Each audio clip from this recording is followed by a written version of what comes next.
खेसारी लाल यादव ने अपनी बेटी को कराया फिल्म में डेब्यू।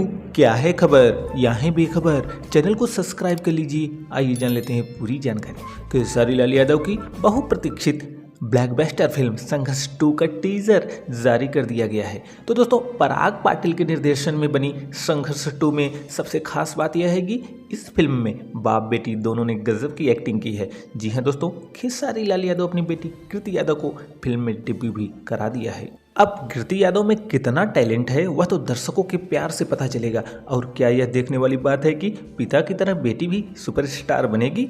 जहां तक संघर्ष 2 की बात है तो इसमें साउथ की एक्ट्रेस मेघना खेसारी की को स्टार हैं और खेसारी लाल यादव लाइव आकर मेघना की तारीफों में पुल बांधते हुए कहा था कि मेघना जितनी खूबसूरत हैं उतनी ही अच्छी उनकी एक्टिंग है। तो टीजर के बाद दर्शकों को फिल्म का इंतजार रहेगा। तो दोस्तों, जानकारी अच्छी लगी है तो एक लाइक करिए, चैनल को सब्सक्राइब करिए और करिए इंतजार, क्योंकि हम हैं भोजपुरिया बहार।